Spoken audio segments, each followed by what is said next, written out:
जब जलील भाई ने बताया कि प्रोफेसर नजम साहब ने खुदकुशी कर ली है तो मैं शशदर रह गई। हम सोच न सकते थे इस कदर पढ़े लिखे, सुलझे हुए और मस्बत सोच रखने वाले हमारे शफीक उस्ताद खुदकुशी भी कर सकते थे। वो जो हमको रोशन राह दिखाने वाले और जिंदगी के रमूज से आगाह करने वाले किस वजह से इतनी जल्द हिम्मत हार गए, जिनको हम एक बुलंदो बाला किले की मानद मजबूत रहनुमा समझते थे।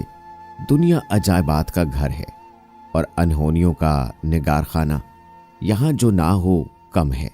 जब अम्मी ने सुना उनको भी दुख हुआ।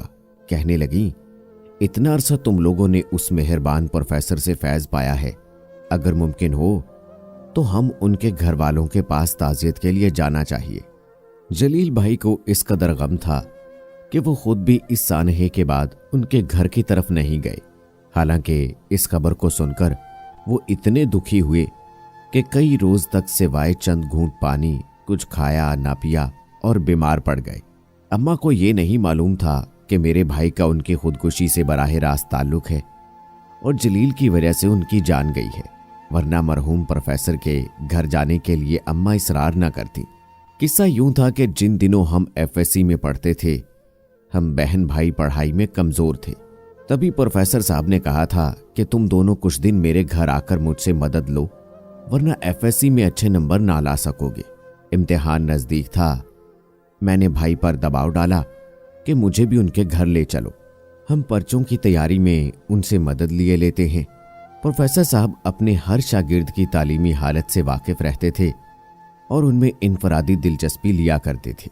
वो 50-55 बरस के होंगे, मगर अभी तक बहुत चाको चौबंद थे और अपने फराइज अच्छे तरीके से अदा करने के काबिल थे।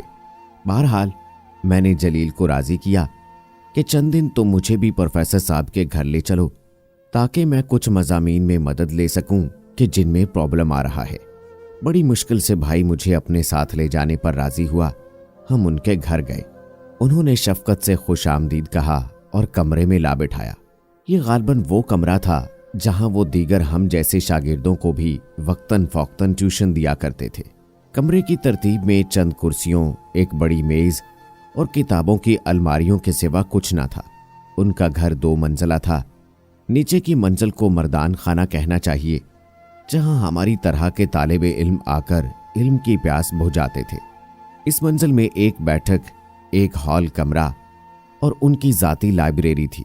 घर का ये हिस्सा किताबों से भरा था, मगर इंसानों से खाली था। अलबत्ता ऊपर की मंजिल पर जो चौबारा बना हुआ था, वहां कोई जरूर रहता था, क्योंकि ऊपर किचन से खाना पकाने की खुशबू और चूड़ियों की खनक भी अक्सर सुनाई देती थी। हम यही समझते थे कि उनके अहले खाना का क़याम ऊपर है, मगर उन्होंने कभी अपने घर वालों से मिलवाया और न हमने खुद से बालाई मंजिल जाने की जुर्रत की। मैं भाई के साथ एक माह उनके घर शाम को 1 घंटे के लिए जाती रही, क्योंकि एक मजमून में कमज़ोर थी। जब उन्होंने वो मसले समझा दिए जो मुझे नहीं समझ आते थे, तो मैंने प्रोफेसर साहब के घर जाना बंद कर दिया। लेकिन जलील फिर भी उनसे पढ़ाई में मदद लेता रहता था कि वो 3 मज़ामीन में कमज़ोर था। एक बार जलील जब पढ़ने के लिए उनके पास गया, वो घर पर मौजूद न थे। दस्तक दी, चौबारे की खिड़की खुली और फिर बंद हो गई, जिसका मतलब था कि प्रोफेसर साहब घर पर मौजूद नहीं हैं। थोड़ी देर दर पर रुके रहने के बाद जलील ने घर की राह ली। किसी ने झांका तो था, फिर खिड़की बंद कर दी। ऊपर कौन रहता था, इसकी किसी को खबर न थी। प्रोफेसर साहब अपनी निजी जिंदगी के बारे में कुछ बताना या किसी से कुछ सुनना पसंद न करते थे। अब जब कभी भी प्रोफेसर साहब घर ना होते, दस्तक की आवाज पर खिड़की इसी तरह खुलती और बंद हो जाती। तब जलील समझ जाता कि वो घर पर नहीं है। वो पलट जाता। शायद उनकी खवातीन खाना को यही हिदायत थी कि प्रोफेसर की गैर मौजूदगी में वो बगैर बात किए महज खिड़की को खोलकर बंद कर दिया करें, और किसी दस्तक के जवाब में कलाम की इजाजत ना थी। हाँ, अगर वो खुद मौजूद होते तब दस्तक के जवाब में फौरन आवाज लगाते कि कौन है, और फिर फौरन बाहर आ जाते।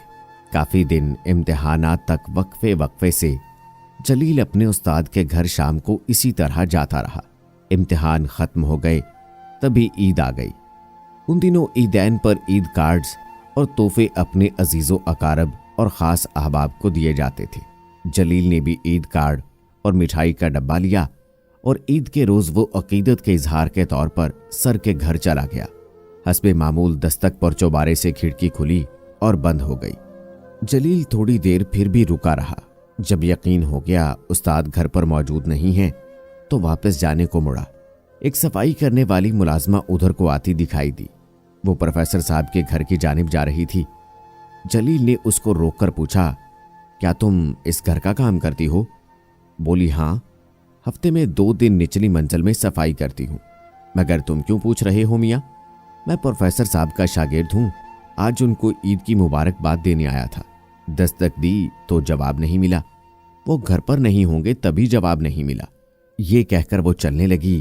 अम्मा सुनो, क्या इनके घर के ऊपर कोई नहीं रहता कि मैं ये मिठाई उनको भिजवा दूं? एक लड़की है तो, मगर ये ना हो उस्ताद साहब बुरा मनाए। उन्होंने आसिया बीबी से कह रखा है कि मेरी गैर मौजूदगी में कोई कुछ लाए तो कबूल ना करे। गोया जो लड़की ऊपर है उसका नाम आसिया है। उसने जवाब ना दिया। वो औरत शायद जल्दी में थी। इतना कहकर आगे बढ़ गई और जलील मुंह देखता रह गया। घर आकर भाई ने मुझे बताया कि प्रोफेसर साहब की एक लड़की भी है जो ऊपर की मंजिल पर रहती है। शायद वो उनकी बेटी है। काम वाली औरत ने उनका नाम आसिया बताया है। हाँ, होगी। प्रोफेसर साहब के पास शागिर्द आते रहते हैं, तभी नीचे की मंजिल में नहीं आती होगी। लगता है कि उनकी लड़की ऊपर अकेली रहती है। मुमकिन है उसकी मां मर चुकी होगी तो ही अकेली रहती होगी। मैंने कयास से कह दिया। रिजल्ट आ गया। हमने अच्छे नंबर लिए थे। तभी जलील ने सोचा कि सर के पास जाकर मुबारकबाद देनी चाहिए कि उन्होंने मेहनत कराई थी। वो उनके घर गया। वही मुलाजमा गली से गुजर रही थी। उसने बताया कि प्रोफेसर साहब बीमार हैं, तभी कॉलेज भी नहीं गए। ये कहकर वो तो आगे बढ़ गई। जलील ने उनके दर पर जाकर दस्तक दी। आज पहली बार दरवाजे की कुंडी खुली और ऊपर रहने वाली को निचली मंजिल में पाया। शायद कि वो मुलाजमा से सफाई कराने को उतरी थी कि जलील ने दर बजा दिया। वो लड़की सामने आ गई और अंदर आने को कहा। जलील ने पहली बार उसको देखा था। हैरान हुआ। सोचा शायद बीमारी की वजह से खुद बाहर नहीं आए, तभी अंदर बुलाया है। वो लड़की के पीछे अंदर चला गया। सेहन से गुजरकर वो उसे कमरे में ले गई और कुर्सी पर बैठने का इशारा किया। क्या आप ही आसिया हैं? और सर कहाँ हैं? वो बीमार हैं, अस्पताल गए हैं। मैंने अक्सर तुमको उनके पास आते देखा है, मगर कई दिनों से नहीं आए। इम्तिहान हो चुके, रिजल्ट भी आ गया, मैं पास हो गया हूं। मिठाई देने आया था लेकिन वो घर पर नहीं थे। जलील ने एक सांस में सारी बात बता दी। अच्छा, मुबारक हो, पास हो गए हो। मैं अक्सर तुमको खिड़की से देखा करती थी। मैं अब चलता हूं। जलील जाने को हुआ। उसे महसूस हो रहा था कि उस्ताद के घर उनकी गैर मौजूदगी में लड़की के पास बैठना ठीक नहीं है। थोड़ी देर बैठिए, चाय पी कर जाइए। लड़की के इस तरह कहने पर मेरे भाई ने उसके चेहरे की तरफ निगाह भर कर देखा। वो उसको उदास और मुरझाई हुई नजर आने लगी। फिक्र ना करें, आपके वालिद ठीक हो जाएंगे। लड़की ये सुनकर चुप रही। उसने किसी लफ्ज की भी तरदीद न की। मगर जब जलील चलने लगा तो बोली, फिक्र क्यों ना करूं? अकेली जो हूं, कोई बात करने वाला भी नहीं है। क्या बात करना चाहती हो? इंसान जो अकेला हो क्या बातें करता है? दुख सुख ही बांटता है। लेकिन यहां तो दुख बांटने वाला भी कोई नहीं है। दीवारों से बातें करती हूं, वो भी जवाब नहीं देती, चुप ही रहती। लड़की ने दानिस्ता ऐसे फिक्रे कहे कि जलील के कदम रुक गए। उसने मुड़कर देखा। आसिया की आंखें आंसुओं से भीगी हुई थीं। भाई को धचका सा लगा और दुख की एक गैर महसूस लहर उनके दिल में दौड़ गई। आप मुझे बता दीजिए अपना दुख। आज नहीं तो कल बता दूंगी, जब आपके प्रोफेसर साहब डॉक्टर के पास होंगे 6 बजे शाम को। इस वक्त उनके आने का डर है, नहीं बता सकती। कुछ दिन गुजर गए। जलील सर के घर की तरफ ना गया। ताहम उसका दिल बेहद परेशान रहने लगा। आखिर आसिया ने ऐसा क्यों कहा? उसको क्या दुख था कि बताना चाहती थी और दोबारा आने पर इसरार भी किया था। उसकी दानिस्त में वो हमारे उस्ताद की लड़की थी, इसलिए जलील कोई गलत ख्याल भी उसके लिए दिल में ना लाना चाहता था। वो प्रोफेसर साहब का दिल से एहतराम करता था। अगरचे आसिया जलील की हम उम्र थी, खूबसूरत भोली भाली सी, वो उसको अच्छी भी लगी थी, मगर उस्ताद व शागिर्द का रिश्ता ज्यादा मुकर्रम व मुकद्दस था, जिसका पास रखना लाजिम था। सोचा कि जो भी मसला है आसिया का, मगर उस्ताद के इल्म में लाए बगैर या उनकी गैर मौजूदगी में वहां उसे ना जाना चाहिए। मैं जान गई कि मेरा भाई तजस्सुस के मारे परेशान है। वो बैठे बैठे मुझे कहता, अकीला, समझ में नहीं आता कि आसिया को क्या गम है। उसे ऐसा कौन सा दुख है कि ये लड़की अपना दुख एक अजनबी को भी बताने पर तैयार है। शायद उसको किसी गम गुसार की जरूरत है। वो तन्हा रहती है तो तन्हाई से परेशान रहती होगी। यकीनन प्रोफेसर साहब ने भी पाबंदी लगाई हुई है, बाहर आती जाती ना होगी। आसिया की अगर माँ मौजूद होती या कोई और रहता होता, जरूर उनकी मुलाजमा उनका भी जिक्र करती। वो अकेली ही है और अकेलेपन का तो दुख इंसान को दीमक की तरह खाने लगता है। मैंने अपने नाकिस अक्ल से अक़दे का हल निकाल लिया। 2 हफ्ते गुजर गए, कॉलेज खुले, जलील जाने लगा, मगर सर गैर हाजिर थे। पता चला किसी वजह से कॉलेज नहीं आ रहे, छुट्टी पर हैं। जाहिर है वजह उनकी बीमारी थी। तभी एक दिन फिक्रमंद होकर जलील उनके घर चला गया। सर वाकई घर पर ना थे। आसिया ही ऊपर की मंजिल से उतर कर आई, दर खोला और दरवाजे पर खड़े रहकर 2-4 बातें की। आसिया के बुलाने के बावजूद भाई जरूरी काम का बहाना करके घर के अंदर ना गया और खड़े खड़े 2-4 बातें कर ली। चलते वक्त आसिया ने वादा लिया दोबारा आना, मगर उस वक्त जब प्रोफेसर घर पर ना हो कि कुछ जरूरी बातें करनी है। जलील ने वादा किया और चला आया। 2-4 दिन गुजरे कि भाई को आसिया का वादा याद आया और ना चाहते हुए भी उसके कदम अपने उस्ताद के घर की जानिब उठ गए। ये हर नौजवान की तमन्ना होती है कि कोई उसको चाहे, और ये पहली बार थी कि जब जलील ने किसी लड़की में दिलचस्पी ली थी। आसिया खुद भी उसमें दिलचस्पी ले रही थी। भला फिर कैसे वो उसकी तवज्जो का जवाब चाहत से ना देता। अब ये सिलसिला चल निकला। जब प्रोफेसर साहब घर पर ना होते, जलील उनके घर आसिया के इसरार पर जाता। अब ना चाहते हुए भी उसके कदम उनके घर की तरफ रवां दवा हो जाते थे। उससे मिलकर अजब तरह की तमानियत महसूस होती। उसका जी चाहता कि अपनी इस पुरमुसर्रत कैफियत का इजहार कर दे जो उसको आसिया से मिलकर होती थी, मगर उस्ताद का लिहाज फिर माने आ जाता।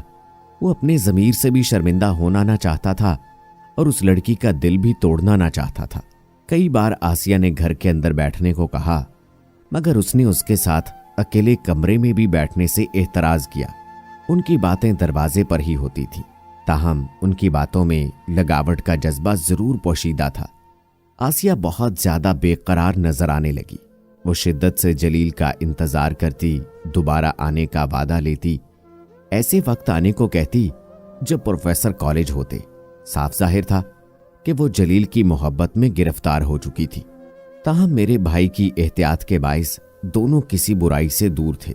आसिया ने बेकरारी का ये हल निकाला कि पहले से मोहब्बत नामे तहरीर करके रख लेती और जब जलील को बुलाती वो मोहब्बत नामे देकर कहती कि इसको पढ़कर जवाब लिख देना, ताकि जब मैं तन्हा हूं तो इनसे दिली सुकून पा सकूं। उसने इस कदर इसरार किया, कस्में दी कि जलील भी उसके मोहब्बत नामों का जवाब लिखकर उसे देने लगा।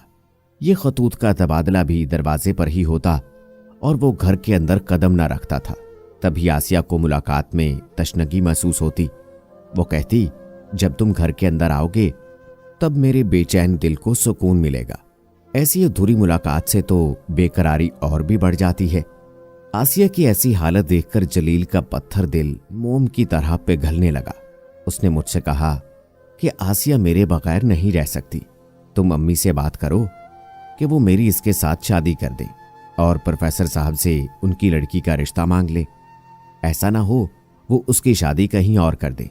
मैंने वालदा से बात की। वो बोली, प्रोफेसर हमसे खुशहाली में दो चंद हैं, माशरे में उनकी इज्जत भी बढ़कर है। क्या खबर वो हमको अपने लायक समझें कि ना समझें। अच्छा है पहले जलील तालीम मुकम्मल कर ले, लड़का बरसरे रोजगार हो तो रिश्ता मिलता है। ये बात जलील के लिए काबिल कबूल न हुई। बोला, अम्मा तू हमेशा ऐसी बातें करती है, भला इतने दिन कब प्रोफेसर साहब इंतजार करेंगे? वो किसी भी वक्त बेटी का रिश्ता तय कर बैठेंगे। उनको रिश्तों की क्या कमी है, जबकि आसिया खूबसूरत भी है और कम उम्र भी। मैंने कहा तुम खातिर जमा रखो, परेशान मत हो, मैं कोशिश करती हूं। मैंने कोशिश की, आपा और बहनोई को बुलवाया और सब राम कहानी बताकर बहनोई साहब से कहा कि आप भी प्रोफेसर हैं, उनके हम पेशा हैं, आप जाकर उनसे आसिया और जलील के रिश्ते की बात करें। अम्मी में तो इतनी जुर्रत नहीं है। आपा और बहनोई जब रिश्ते की बात करने गए तो मुझे भी साथ ले गए। प्रोफेसर साहब बहुत खुश होकर मिले और हमको ऊपर की मंजिल पर ले गए, मगर घर का नक्शा ही और था। ये आसिया का बेडरूम था, मगर वहां वो नहीं थी। तभी मैंने पूछा, सर आपकी बेटी कहीं गई हुई है? कहने लगे, बेटी? कौन बेटी? मेरी तो कोई बेटी नहीं है।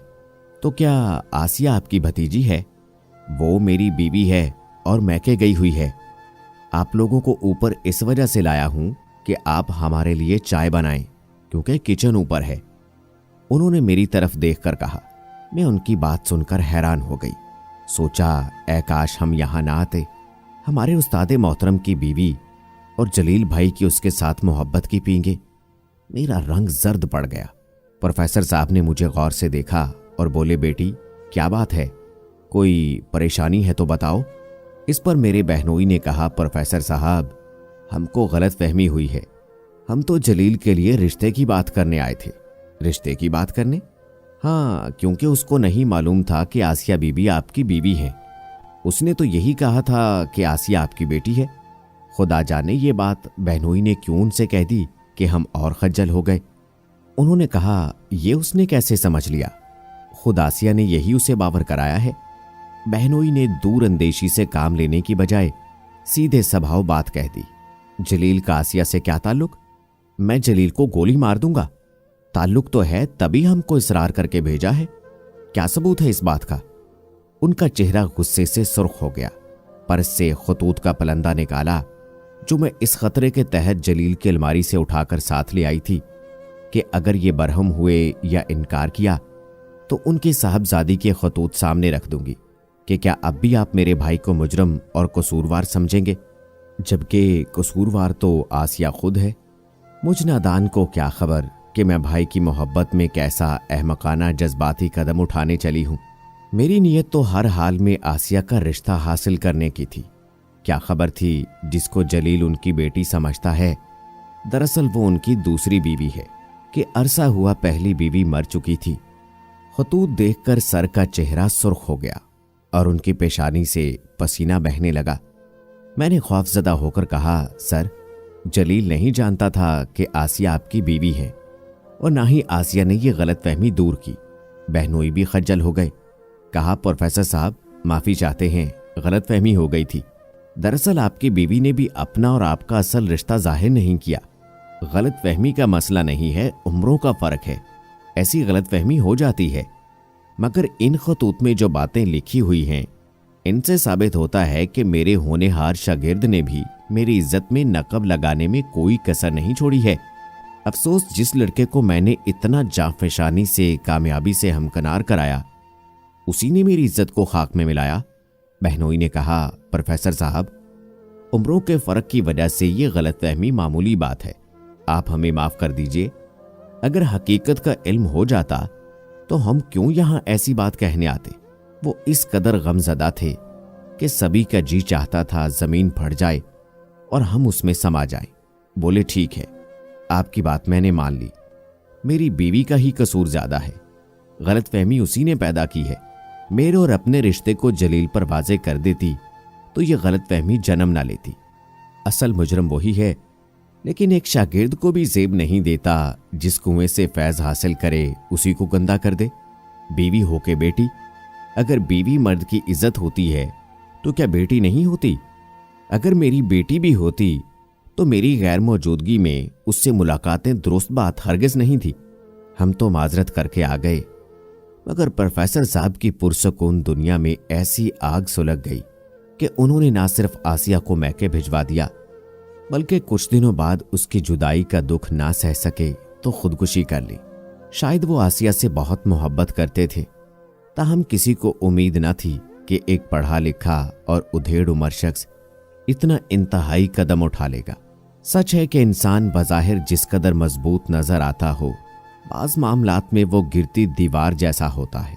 तो दोस्तों, ये थी एक प्रोफेसर की बीवी और उसके शागिर्द की मोहब्बत की कहानी, जिसका अंजाम तो यकीनन अच्छा नहीं था कि प्रोफेसर साहब दिल बर्दाश्ता होकर अपनी ही जान ले बैठे। इससे हमें यह सबक मिलता है कि बिना सोचे समझे कोई भी कदम नहीं उठाना चाहिए और किसी के रिश्ते के बारे में कोई भी राय कायम नहीं करनी चाहिए। वहीं दूसरी जानिब प्रोफेसर साहब की बीवी को भी चाहिए था कि वो जलील को इस तरह अपने जाल में ना फंसाती। तो दोस्तों, कैसी थी हमारी आज की ये कहानी? उम्मीद करता हूं कि आपको पसंद आई होगी। मजीद ऐसी वीडियोस देखने के लिए मेरे चैनल को अभी सब्सक्राइब कर लें। अगली वीडियो तक अपने दोस्त राव कमर रिजवान को इजाज़त दें। अल्लाह हाफिज़।